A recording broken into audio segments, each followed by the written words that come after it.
কাজ সম্পর্কে স্যার একটা কথাই বলবো, আমি শুধু ডাইরেক্ট গিয়ে আমার দুইটা ছেলেকেই বলছি তোমরা মোবাইল কাজ করবা, কি হয় হয়ে যাক, কোনো সমস্যা নেই, সমস্যা হওয়ার পর আমার দিবা। মাশাআল্লাহ। 4 থেকে 5 দিনের মধ্যে আল্লাহর রহমত আমার এক্সপিরিয়েন্সগুলো আমি তাদের সাথে শেয়ার করলাম। আমার দোকানে ইভেন 10 বছরের সিনিয়র টেকনিশিয়ানও আছে, আরও একটা ছেলে আছে, তাদের সাথে শেয়ার করলাম। তো দেখা যাচ্ছে যে বিশেষ করে কম্পোনেন্টের যে বিষয়গুলো আমরা শিখছি, এগুলোর বিষয়ে বলতে গেলে তারা নিজেরাই অবাক, কোনোটাও বলতে পারে না। শুধু হয়তো বা জানে যে এটা চার্জিং সেকশনের যদি সমস্যা হয় চার্জিং আইসি তুলে লাগাইলে ঠিক হয়, হ্যাঁ, বা এই চার্জিং সেকশনে কি কি কম্পোনেন্ট ব্যবহার হয়, এই জিনিসগুলোর বিষয়ে তারা কোনো ডিটেলসই জানে না। তো আর দ্বিতীয়ত একটা কথা বলবো যে এখান থেকে মানে আমার এলাকায় বেশ মোটামুটি 26-27টা দোকান, টেকনিশিয়ানদের দোকান।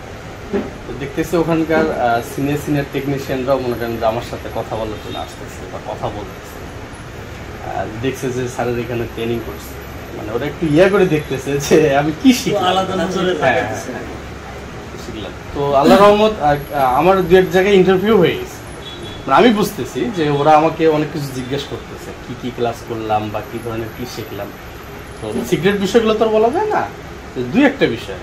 যেমন এক ভাই আমাকে জিজ্ঞেস করলো, ওনার মোটামুটি 16 থেকে 17 বছর হবে, আমাদের এলাকারই বলা চলে একজন কিং, স্যারের খুব ভক্ত। তো ভাই আমাকে জিজ্ঞেস করলো ডাক নিয়ে যে আসলে কীরকম ক্লাস করলেন একটু বলেন। ইভেন উনি রানিং 2জনকে শেখাচ্ছে ওই অবস্থায়, দেখি ওরা লেখালেখি করতেছে।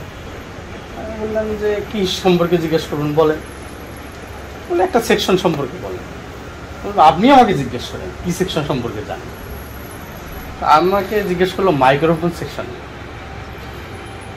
আমাকে বলতেছে যে আপনি একটু আমাকে বলেন যে একটু দেখি স্যার কি ধরনের ট্রেনিং করায় বা কিভাবে করায়। বললাম যে মাইক্রোফোন সেকশন নিয়ে আসলে কি জিজ্ঞেস করতে চাচ্ছেন, কি কি কম্পোনেন্ট ইউজ হয়, কোথা থেকে লাইন আসে, হ্যাঁ, কত মান থাকে, কি কি জানতে চাচ্ছি, আপনি অল ডিটেলস বলেন। আমি আল্লাহর রহমত সব যতটুকু আমরা শিখছি সে অনুযায়ী বললাম যে কোথা থেকে লাইন আসে, কি কি কম্পোনেন্ট ব্যবহার হয়, মাইক্রোফোন ওয়েস্টটা কীভাবে কাজ করে, হ্যাঁ, মান কেমন থাকবে, মাইক্রোফোন কেমন থাকবে, এই সমস্যা হলে ওই কী করতে হবে না করতে হবে, এই জিনিসগুলো আদার্স। আসলে আমি বলা শেষই করিনি, তার আগে চুপ হয়ে গেছে। মানে দ্বিতীয়বার কোনো প্রশ্ন করার মানে প্রয়োজন মনে হয়নি যে আমাকে অন্য কিছু ধরবে। এরকম বেশ 2-3 জন 4 জন টেকনিশিয়ান মানে মোটামুটি আমার ইন্টারভিউ নিয়ে গেল। নিশ্চয় কারণ আছে, ফট করে যদি আপনি কোনো বিষয়ের উপরে প্রশ্ন করেন তারা সঠিক জবাব দিতে পারবে না, এই জন্য নিশ্চয় আপনার আগের অভিজ্ঞতা আর বর্তমান অভিজ্ঞতা দুটা মাঝে ট্রেনিং এর পরে পার্থক্য পেয়েছেন কিনা? জি স্যার, অবশ্যই পার্থক্য পেয়েছি। পার্থক্যটা এরকম যে আগের আমরা যখন কাজ শিখতেছিলাম বা যতটুকুই কাজ শিখছি 6 মাস 4-5 মাসে, তো তখন শুধু টাচ ডিসপ্লে সেপারেট করা, ডিসপ্লে লাগানো আর হচ্ছে চার্জিং পোর্ট লাগানো, এই জিনিসটা শিখতে পারছিলাম। আমি বারবার জিজ্ঞেস করতাম আমার হচ্ছে আমার টেকনিশিয়ানকে যে চার্জিং সেকশনের এমন সমস্যাটা, এটা ওয়েস্টটা কাজ করে কি, এই এত কিছু ছোট ছোট জিনিসগুলো এগুলো কি কিন্তু বলতে পারে। খালি শুধু বলে যে এটা চার্জিং আইসি, ওইটা নেট আইসি, ওইটা হলো সিপ, ওইটা পি, আর কিছু বলতে পারে।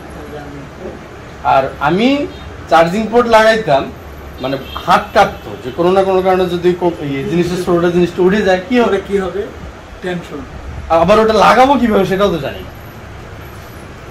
তাহলে আমাদের এখান থেকে যাওয়ার পর আমার যে ছেলে আছে, ছোট ছেলে, মানে একটা কাজ শিখতেছিল আর কি, বললাম যে যা তোর কালকে থেকে আবার ট্রেনিং শুরু। যেটা সত্য স্যার, আমাদের কম্পোনেন্টের মধ্যে আমি 6টা কম্পোনেন্ট শেষ করে আসছি, প্রতিদিন একটা একটা করে কম্পোনেন্ট দিয়ে 6টা কম্পোনেন্ট শেষ করে আসছি। আমি চিন্তা করতেছিলাম তার মানে আমাদের শোয়েব ভাই এখন হচ্ছে একজন ট্রেনার হয়ে গেছে। মাশাআল্লাহ। আচ্ছা, আমি ফলো করতেছিলাম, মানে আমাদের স্যারকে ফলো করতেছিলাম, স্যার আমাদেরকে যেভাবে শিখেছে ঠিক ওই গাইডলাইনের উপর নির্ভর করে তাকে আর কি প্রশিক্ষণ দেওয়া হচ্ছিল। আল্লাহর রহমতে মোটামুটি চলতে। স্যার দ্বিতীয় হিসাব হচ্ছে যে নিজে তো একটু রিভাইজ দিতে হবে, কারণ এখান থেকে যাওয়ার পর দেখা গেছে যে অনেক জিনিস মনে নাই বা মনে থাকতেছে না, তো নিজে নিজে তো এগুলো ডিসকাস করা সম্ভব না, কেউ তো যদি না নিজেরও মুখস্থ হচ্ছে। তো ওইখান থেকে যাওয়ার পর আপনারাও চেষ্টা করবেন ইনশাল্লাহ, দোকানে যে অন্য কেউ যদি থাকে মনে করেন যে তাদেরকে শেখাবেন, কিন্তু ডিসকাসটা রানিং। অলরেডি 4 জন আছে। আমি এখান থেকে কাজ সম্পর্কে ভয় কেমন ভেঙেছে একটু যদি বলতেন। কাজ সম্পর্কে স্যার একটা কথাই বলবো, আমি শুধু ডাইরেক্ট গিয়ে আমার 2টা ছেলেকেই বলছি তোমরা মোবাইল কাজ করবা, কি হয় হয়ে যাক, কোনো সমস্যা নেই, সমস্যা হওয়ার পর আমার দিবা। মাশাআল্লাহ, অনেক কনফিডেন্ট। শোয়েব ভাইয়ের জন্য শুভকামনা। আর তিনি এখানে ট্রেনিং করে যাওয়ার পরে মাত্র 5 দিন কাজ করেছেন। 5 দিন কাজ করার পরে এখন আগামী শনিবার RPL 2 লেভেল 2 সরকারি সনদের জন্য তিনি এসেছেন। তো আমরা শুভকামনা রাখি, কনফিডেন্ট এরকমই থাকতে হবে, মানে যা হয় হয়ে যাক, আমি তো আছি, বাকি উপরে আল্লাহ ভরসা। তো শোয়েব ভাইয়ের জন্য শুভকামনা।